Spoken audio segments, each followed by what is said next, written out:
Hello everyone. So now that you have seen that what we'll be creating in this video, let's start creating that.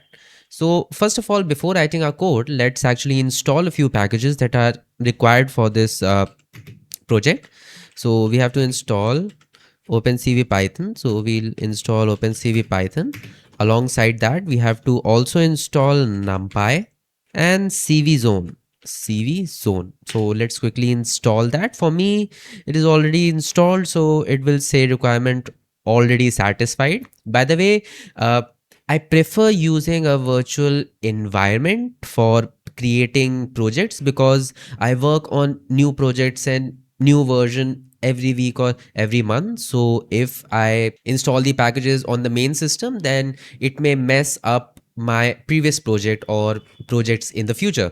So what I do is I create virtual environments. There you can see that this crowd count is the name of the virtual environment. I would encourage you also to work in a virtual environment when you are creating a new project. Okay, by the way, if you don't know how to create that, I'll create a video for that also. I have been saying this for quite some time, but I think I should create.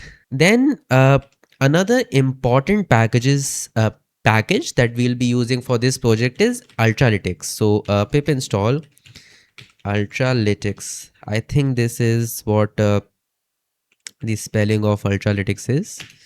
Okay, so we'll be using the YOLO model, you live only once model of ultralytics, and this is a very capable model. Okay, now if you want very specific version, so we are using YOLO v8. Okay, v8 nano. Since my system doesn't have a very very capable GPU, it's a 1650, so I won't be able to run larger models. But even this v8 nano is enough capable to recognize people. Okay, so now that we have done with the requirements, let's actually start writing our code. Okay, so we are back into our editor. Now let me create a new file here and let's name it as program.py. By the way, for all those beginners who keep asking me that what ID or what editor I am using, this is a Visual Studio Code. I can't believe I have to tell you the code editor also, because this is very basic. You can even write code in Notepad. You don't have to focus on what code editor I'm using. I suggest using Visual Studio Code because this is pretty nice. Like, I just created, like, if you already have a virtual environment in the folder, when you open the cmd or when you open the command prompt from the terminal, it will automatically invoke that, or it will automatically activate that. So I prefer using this Visual Studio Code editor, but you can use any editor. Previously I was using Sublime Code, so anything can work. You just have to write it somewhere, no? So let's import our packages. So first we have, what am I doing? So first we have to import cv2, which is opencv. Then from uh, ultralytics we have to import YOLO. YOLO is the family of models that work on computer vision. That is a family of computer vision models. What am I saying? That is a family of computer vision models. It has like I think the current version is 13, I think so. You can google that, or I'll write in the pinned comment. But this is a very capable library. You can not only count or recognize or perform operations on humans. You It has a list of objects that you can perform operations on. Okay, uh, you can you can explore that list. uh, just a second. Then we have to import the last is cv zone, right? Yep, cv zone. Again, a very capable package. Then what we'll do is we'll actually import the model. We are using this model here, which is YOLO v8 nano. Now this package, this pt file should be present in the same folder where your program file is. Once again, if not, then you have to provide the absolute path, like this path. Okay, the complete path. Then this is the video on which we are performing the operation. Since I am in a room, so I don't have multiple peoples here. I hope uh, there, there aren't multiple people here, so I won't be able to perform the counting operation. So I am using a video. Video should also be in the same folder. If not, you have to provide the absolute path here also. After that, we have to define a few global variables. First is the confidence threshold. Okay, so what it will do is it will ignore those objects that are below 50% confidence. Okay, so there is a percentage of, like, me, when the model sees me, it says 99% human. Okay, 99 or 100% human, whatever the confidence is, it will say a certain number. But this mouse, it can be 35% human. So this is the threshold that we are setting, that we don't want to consider a object to be human below 50%. Okay, then drawing is equal to false. Drawing is the global variable that will be turned into true when we are using the left click of our mouse to drag and draw. Okay, so this variable will be used as a switch on and off button when we are drawing. Okay, then we have ix, iy. This will store where the drag start, from where we are dragging. Okay, and then area is the area of the triangle that we are dragging. Okay, basically the area uh, under which the humans will be counted. Then we'll create a normalize area function. Now this function will be called very later on uh, in this program, but we are defining it at the top because it is needed. Okay, so this function, what it will do is it will fix the rectangle coordinates uh, no matter where you are dragging. Okay, it doesn't matter where you are dragging using your mouse, it will normalize it, or it will fix that. First, what we'll do is we'll unpack the coordinates. It will have four coordinates. Okay, first, the let's consider this okay, this okay, let's consider this is the triangle. Okay, this is the starting point and this is the ending point. I hope I'm able to draw this. Okay, okay, so this is the mirror image in the camera. So okay, this is your, okay, this is your starting point and this is your ending point. Okay, so first your x1 and y1 is your starting point and x2 and y2 is your ending point. Once you have them, you have the height and width, so you can draw the triangle. So after unpacking, we are returning the minimum of x1 and x2, y1 and y2. Basically, we are returning that which one is this top one and which one is this lower one. Okay, this is what the function is doing. Then this is the function that is responsible for drawing the rectangle. Uh, this is basically recording when you are pressing the button, when you are releasing the button, when you are dragging it. So it is recording all of those moments. Okay. So first is we are calling this function and we have these 1 2 3 4 5 parameters. Now what are these parameters?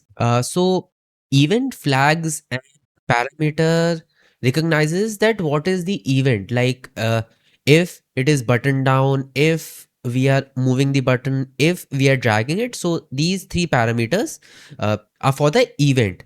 X and y are our initial x and y, the point where you are pressing the button. Okay, so we are first of all calling the global variable, your ix, your iy, your drawing and your area. Okay, drawing is your flag, area is the area. Okay, now if event is button down, when you are pressing the left button of your mouse, the drawing is turned as true. Now when I said that initially drawing is false, this means that there is no drawing operation, the button is not pressed.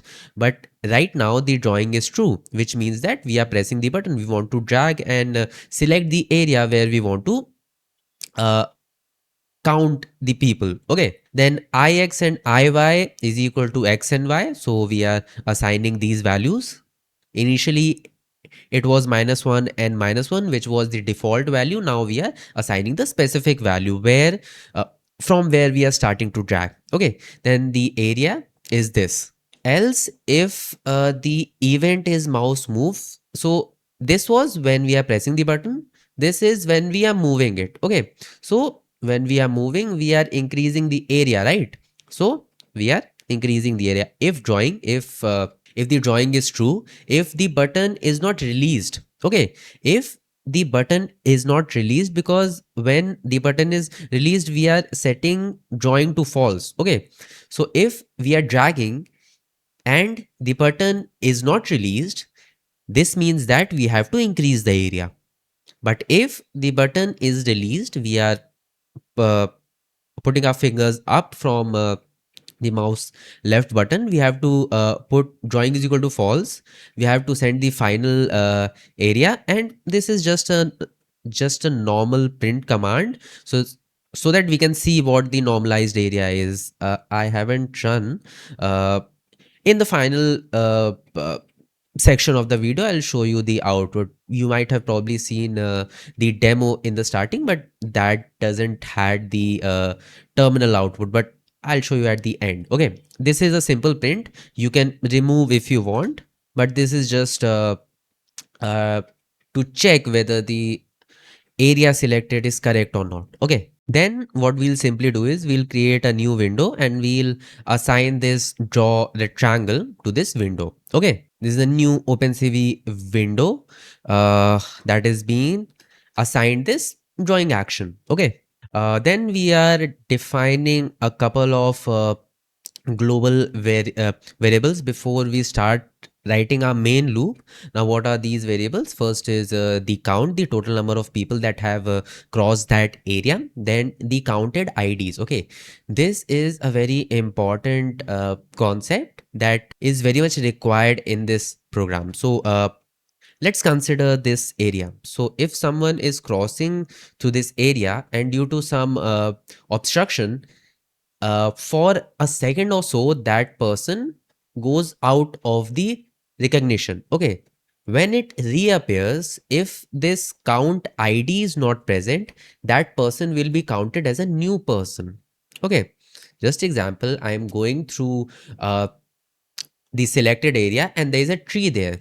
Now if I pass through the tree for a second, there is no person there, right? I'm not there, I'm not being recognized by the camera. But when I cross that tree, the program will recognize me again. And if this id is not present, because what this id will do is it will assign a unique id for each individual person that is crossing. Okay, so if that id is not present, each each time I reappear in the frame, it will be counted as a new person. Okay, so this count id is very important. So this is the very basic program when we write any opencv project. When we create any opencv project, first is a infinite loop. We'll create the exit condition of this infinite loop also by the end. Cap.read is where we define cap. We defined cap here. Okay, cap is we are counting or we are taking the input from this video. Okay, cap is the short form for capture.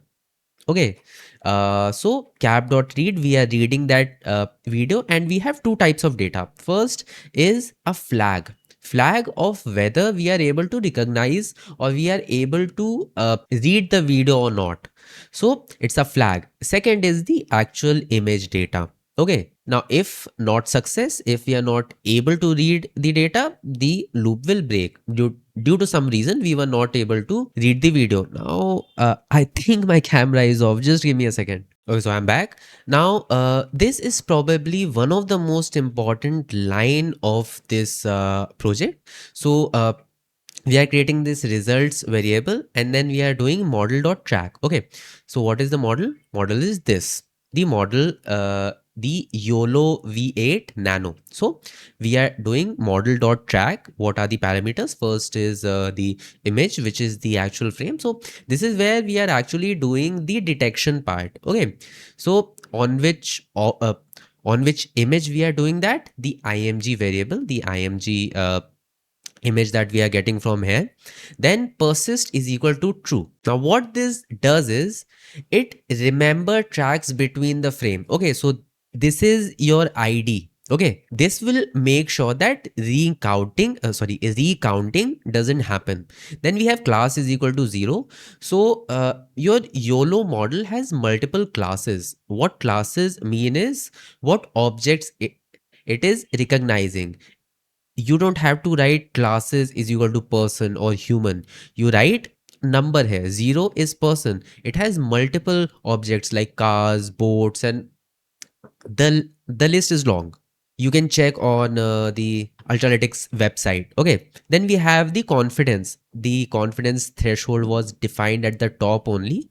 It is 0.5 or 50%. Then we have tracker. Okay, so what is happening here is we are using the byte track tracking algorithm to track the person throughout the frame and not give new id to the same person. Okay, then the verbose is false, which means that we won't be spamming our terminal with all of the data like how many people are recognized, blah blah blah blah blah. So our terminal will be clean.